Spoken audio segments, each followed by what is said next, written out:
Bonjour, on se retrouve aujourd'hui pour une vidéo d'un niveau 6e sur l'aire d'une figure et on est sur la partie 2.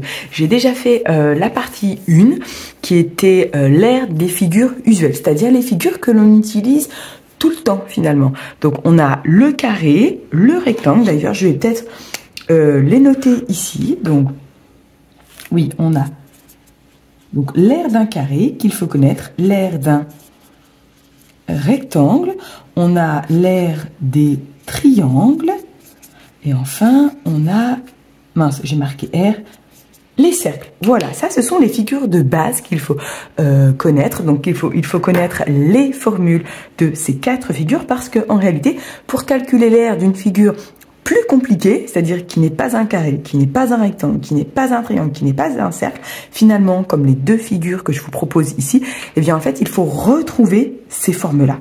Et donc c'est pour ça qu'il faut connaître les formules de ces formes de base, qu'on appelle nous les formes usuelles, c'est-à-dire qu'on utilise tout le temps. Et donc si vous n'avez pas vu le lien, la vidéo de la première partie, eh bien je vous mets le lien justement en barre de description parce que je vais partir de là. Je vous avais donné un petit moyen mnémotechnique aussi parce que je fais toute une série sur R, périmètre, volume. Donc j'ai appelé ça PAV. Périmètre, R, volume. Et aujourd'hui, on est sur les aires. Ça c'est très utile, PAV pour les unités. Donc je vais tenter de retrouver ces figures de base. Je vais prendre des petites couleurs. Allez, je vais en prendre 2. Donc déjà dans cette figure, je vois que cette figure n'est ni un carré, ni un rectangle, ni un triangle, ni un cercle. Cependant, à l'intérieur, je peux trouver des figures de base. Donc, alors, il y en a plusieurs, mais je pense. L'élève, hop, voilà, me dirait, ici, nous avons non pas un carré, attention, mais un rectangle, parce que ici, j'ai 2 cm et cette distance est de 2,5. Donc, ici, je vais avoir un rectangle. Voilà, petit a, par exemple. Et nous aurons, je vais marquer dans l'autre sens, un triangle rectangle ici. Je vous rappelle que l'aire est la surface intérieure. Vous voyez, si je coloriais mes figures, voilà, c'est tout l'espace qu'occupe une figure dans un plan. Alors on dit l'espace, mais je devrais dire la surface. Alors du coup, j'ai mis, je vais l'appeler B, cette figure-là. Et vous voyez, si je colorie, hop, la figure A, c'est la place qu'elle occupe sur ma feuille de papier. C'est ça l'aire. Elle occupe toute cette place-là. Alors, je vais laisser le A. Et donc, quand on est un collégien, un élève de 6e, et pourquoi pas un élève de CM2, on doit calculer l'aire de A, l'aire de B et faire l'addition, puisque finalement, on veut l'aire totale. Donc, pour rédiger, je marque l'aire grand A. Petit a, c'est la figure A. Ensuite, je marque la formule. Donc, on utilise la formule de base. Ici, moi, c'est un rectangle. L'aire d'un rectangle, c'est longueur fois largeur. Je l'écris. Ensuite, je remplace par les nombres. Et c'est toujours comme ça qu'il faut rédiger en mathématiques. Apprenez à vos enfants. 1, tu dis ce que tu calcules. 2, tu écris la formule. 3, on met les nombres. 4, on fait le calcul. 5, phrase avec unité. Et c'est toujours dans cet ordre-là. J'ai partagé la liste des questions sur ma page. Donc 2 fois 2,5. Et là, j'ai bien la même unité. Je vous ai dit qu'il fallait faire attention dans la partie 1 aux unités. Donc pas de problème, je peux multiplier ces 2 nombres et ça me fait 5. Au niveau des unités, justement, donc c'est centimètres. Et comme je vous disais dans la première partie, nous on fait la lettre 2, la lettre A du mot PAV. Donc hop, je vais mettre un petit 2. Donc l'aire est en centimètres. Alors, on ne dit pas centimètre petit 2, on dit centimètre carré. L'aire de la figure B. Donc, j'écris A, B entre parenthèses. Donc, c'est un triangle. Un triangle, même rectangle. Donc, c'est côté fois côté divisé par 2. Ou base fois hauteur divisé par 2. C'est la même formule pour n'importe quel triangle. Ok, sauf que, ici, j'ai des millimètres. Donc, il va y avoir un problème parce que tout à l'heure, j'ai utilisé les centimètres. Donc, avant, je vais devoir convertir. Donc, les 38 mm, c'est finalement 3,8 cm. Et puis, il me faut cette longueur-là. Donc, les 50 mm qui sont là, déjà, je dois les convertir en centimètres. C'est 5. ou 5,0, mais c'est un zéro inutile, donc je vais mettre seulement 5.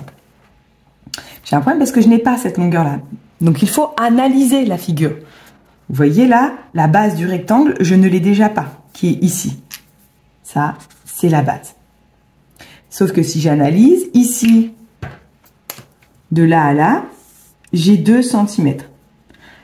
Et sur la longueur totale, j'ai 5. Eh bien, je n'ai qu'à faire 5 moins les 2 qui sont là, et j'aurai la longueur de la base. Finalement, la base, c'est 3 cm. Et j'écris le calcul. 3. La hauteur, c'est la hauteur du triangle, c'est cette longueur-là. Elle est de 2,5 cm. Et je vais devoir diviser par 2. Donc, je peux taper ce calcul à la calculatrice. Bon, je pourrais le faire de tête également.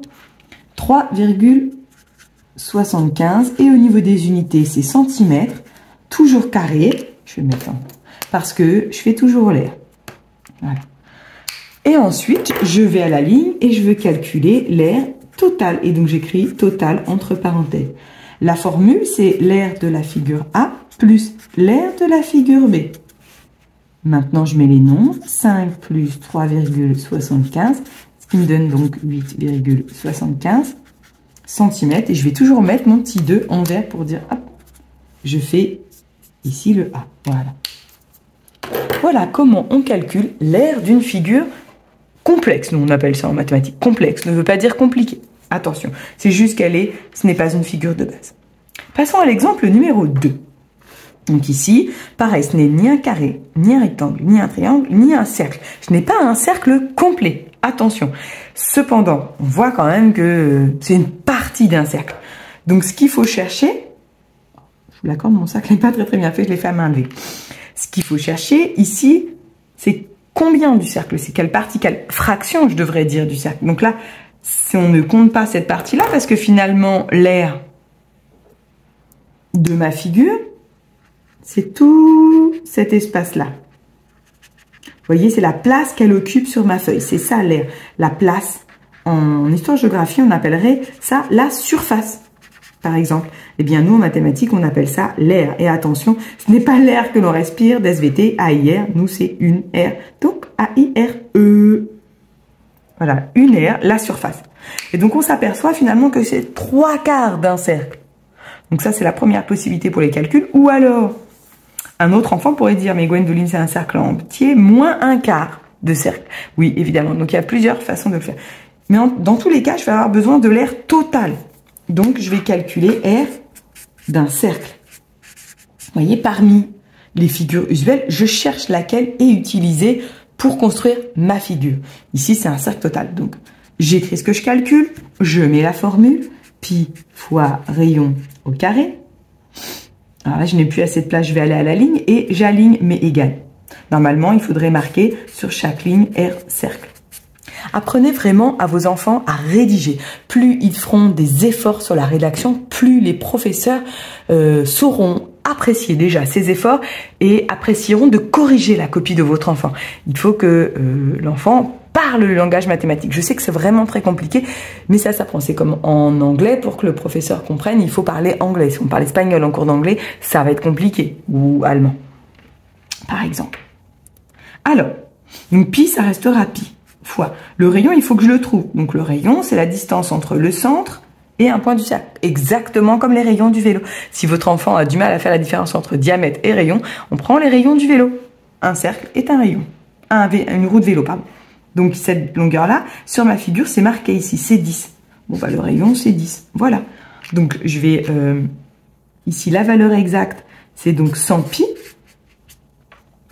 Et environ 314. Je vais garder, puisque pi égale 3,14, donc fois 100, 314. Au niveau des unités, je regarde le 10, il était en centimètres. Mon R, deuxième lettre, centimètre carré. Voilà, je vais mettre le petit 2. Donc, et comme je vous disais tout à l'heure, apprenez à vos enfants à rédiger sur chaque ligne devant un égal ou un environ égal, eh bien, il faut mettre ce qu'on calcule. Ici, c'était l'aire du cercle total. Sauf que moi, je n'ai pas l'aire d'un cercle complet. Donc, je vais marquer R figure, par exemple. C'est 3/4 du cercle. Donc, 3/4 de quelque chose en mathématiques, c'est fois. 3 quarts, bah, ça reste 3 quarts.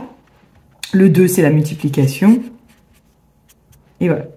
Donc, je peux faire ce calcul à la calculatrice juste pour gagner un petit peu de temps et pour éviter de me tromper comme ça, environ égal, parce que ce n'est pas une valeur exacte, 235,5.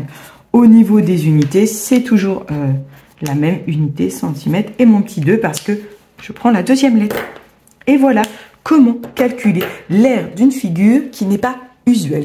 Nous, on appelle professeur de mathématiques les figures complexes. Elles sont un petit peu plus compliquées. Donc vraiment, il faut décortiquer la figure en utilisant les figures de base faites dans la partie 1.